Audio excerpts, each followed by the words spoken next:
ازيكم عاملين ايه؟ يا رب دايما تكونوا بخير وصحه وعافيه وسلام. باذن الله فيديو النهارده هكلمك عن حاجه مهمه جدا، وهي الطلبه كلها محتاره ما بينها في المراجعات النهائيه. فقبل ما نبدا الفيديو ما تنساش انك تعمل لايك للفيديو واشتراك في القناه عشان باذن الله ربنا يكرمك كده وتوصل لحلمك. كمان ما تنساش انك تصلي على سيدنا محمد صلى الله عليه وسلم في التعليقات وتشير الفيديو لزمايلك عشان يستفادوا زي ما انت استفدت. مبدئيا كده اكتر حاجه الطلبه محتاره فيها الفتره دي هي انك تاخد مع مين، خصوصا في ماده زي ماده الفيزياء. فانا هكلمك النهارده عن تاخد مع مين في ماده زي ماده الفيزياء، وهقول لك على اهم مميزات وعيوب كل مدرس، وهقول لك كمان تعمل ايه في الفتره الاخيره. اول حاجه كده هنتكلم عنها هي المدرسين. عندك في الساحه يعني مستر محمد عبد المعبود، مستر محمود مجدي، دكتور كيرلس، يعني دول المشهورين على الساحه. عندك برضو مهندس اشرف حسام، ما خفي اعظم. يعني في سناتر فيها مدرسين عمالقه، وفي يوتيوب بس الناس لسه بادئه، يعني في مدرسين لسه بادئين على اليوتيوب بس مش مشهورين وعمالقه، لكن دول المشهورين على الساحه. فانا هقرر لك ما بينهم وهقول لك على مين افضل واحد فيهم وانا كنت باخد مع مين. مستر محمد عبد المعبود عامل على اليوتيوب الشباتر كلها على هيئة فصول مجمعة. تمام. الفصول المجمعة دي شارح لك فيها الفصول من حيث أهم الأفكار، من حيث أهم الأسئلة، من حيث إنك تعرف تحل إزاي وكل حاجة. ده لو أنت عاوز تشترك مجاني، لو أنت عاوز تسمع حاجة مجانية وتقدر تحل بيها في المراجعات النهائية. دي مبدئيا. عندك تاني مستر محمد عبد المعبود عامل المنصة بتاعته لجميع الطلبة، حوالي تقريبا الاشتراك مش عارف 270 أو 300 حاجة زي كده. ده في المراجعات النهائية هيحل كتابه وهيحل كتاب الامتحان وهيحل كتاب نيوتن. دي يعني الكتب اللي بيحلها مستر محمد عبد المعبود. عندك مستر محمود مجدي، مستر محمود مجدي بيحل كتابه وكتاب نيوتن وكتاب الامتحان، وكمان عامل المنصة لجميع الطلبة وعامل عليها خصم. دون بالنسبة لمستر محمود مجدي، وكمان منزل المنهج كله على اليوتيوب فصول مجمعة. نرجع لدكتور كوروليس. دكتور كوروليس برضو بيحل كتابه وبيحل كتاب الامتحان وبيحل كتاب نيوتن، يعني يعتبر المدرسين كلهم بيحلوا نفس الكتاب.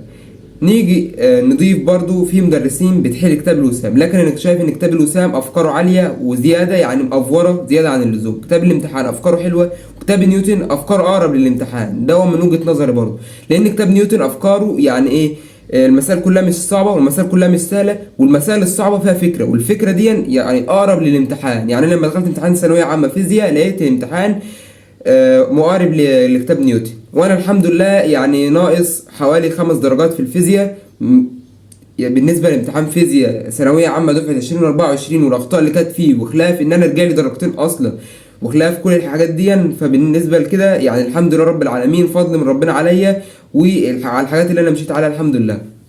نرجع لمضموننا تاني كده. احنا قلنا اللي على الساحه مهندس اشرف حسام بينزل يوميا حل مثلا ايه، امتحان شامل من كتاب نيوتن، امتحان شامل من كتاب الامتحان، بيحل امتحانات ازهر، بيجيب لك افكار عاليه. انا كنت بسمعه بحيث ان انا اخد منه بس الافكار، يعني كنت اسمع الحل عشان اخد مثلا فكره، اكتب مثلا قانون وراه هو مؤلفه.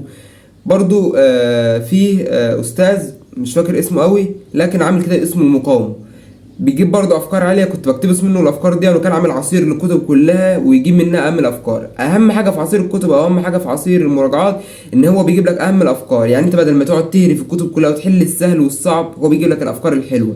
ودون ميزه للمدرسين بدأوا يعملوها في الفتره الاخيره بدايه من السنه اللي فاتت. طيب اخد مع مين؟ انا قلت لك دلوقتي على اهم حاجات انت تعملها مع كل مدرس. اخد مع مين؟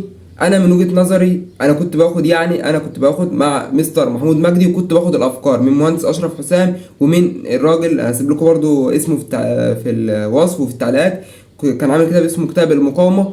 وكمان كنت بسمع اليوتيوب حل، يعني مثلا كتاب الامتحان انا حليت مثلا وليكن على الفصل الاول اهم الاسئله اللي جت امتحانات سنين سابقه، اسمع مثلا الحل واشوف الفكره، قانون مثلا حد مؤلفه قانون محترم سهل اكتبه وراه.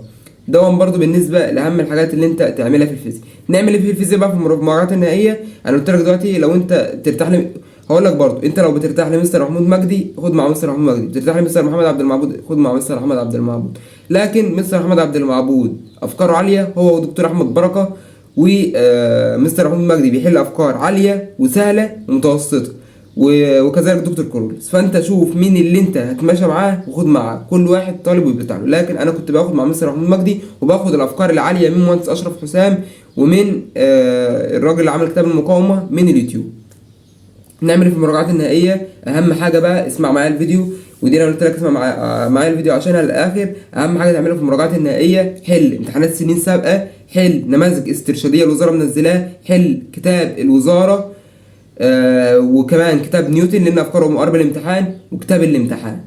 ده انت كده باشا يا باشا، انت كده هتقفل امتحان فيزياء ثانويه عامه باذن الله. كمان قبل ليله الامتحان هينزل لك مثلا من قبل الامتحان بيومين كده هينزل لك على قناه مدرستنا حصص مصر. الحصص مصر دي اقسمت بالله كمان مره الاسئله هي اللي انت تخش تلاقيها في الامتحان. هيغرك كام رقم وهيغرك بس فكره بسيطه، انما هي نفس الفكره وهي نفس الحاجه. كان جايه بتاعت المغناطيسيه لما قربوا دي، والله كنت بتفرج عليها بالليل، سمعت الصبح لقيتها في الامتحان. وكذلك في ماده العربي، وكذلك في ماده الاحياء، سمعت استاذ حسن محرم في الاحياء فيه، وكان في استاذ بيد عربي عليها، والله سمعت وفيها افكار جت بالظبط من قناه مدرستي.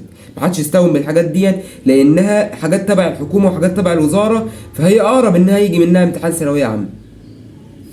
كمان في الفيزياء ثانويه عامه ما تجيبش ورقه قد كده وتقعد تحفظ لك قوانين ليل ونهار وقانون كيرشوف هتعمل ايه بكل ده؟ انت لازم تفهم القانون جاي منين عشان تطبق عليه. مهما حفظته مهما عملته مش عارف القانون جاي منين مش هتحل حاجه. افهم القانون جاي منين وابدا انك تحل بقى وتذاكر، عشان خلاص ده اخر من ده لطارة الضحى والامتحانات قربت. كمان فيزياء ثانويه عامه او اي ماده علميه خصوصا عاوزه انك تجري ايدك في الكتاب، تجري ايدك في الحل، عشان لما تخش امتحان ثانويه عامه ما تصدمش، ما تكيفش نفسك في البيت. امتحان شامل، تجيب كوبايه القهوه جنبك وتجيب لي العصير وتجيب لي الميه وتقعد بقى تتمزج. انت تخش امتحان ثانويه عامه في الحر اقسم بالله تتشوي. اقلم نفسك على اصعب الظروف عشان ما تخش امتحان ثانويه عامه ما تتصدمش. في طلبه ياما متفوقين في البيت وبيحلوا ومتفوقين يخشوا امتحان ثانويه عامه يتصدموا من اللجنه، من وضع اللجنه، ويتصدموا كمان من الاسئله. يعني مثلا في واحد مثلا يجري ايده طول السنه على امتحانات على اسئله سهله، يقول لك انا كده باشا، وممكن يعلوا ان هو يقفل الامتحان، يجي اخر السنه يلاقي اسئله صعبه. حل اسئله صعبه واسئله سهله، زي ما امتحان ثانويه عامه يجي فيه اسئله صعبه واسئله سهله، عشان ايدك تكون بتجري في الورقه كده. تنزل الورقه تجيب جون زي ما مستر محمود مجدي قال، تنزل الورقه تجيب جون يا باشا، ما فيش فيها كلام. دي انا اهم حاجات اللي انت تعملها، ويا رب اكون افدتك.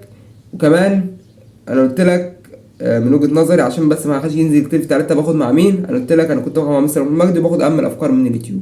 اليوتيوب هيعطلك، اليوتيوب مش هيعطلك. امسح الفيس وامسح الخرا ده كله والتيك توك، وخليك مركز بس في مستقبلك. خلاص فاضل لك شهر وتخش معانا الثانويه العامه. يلا سلام.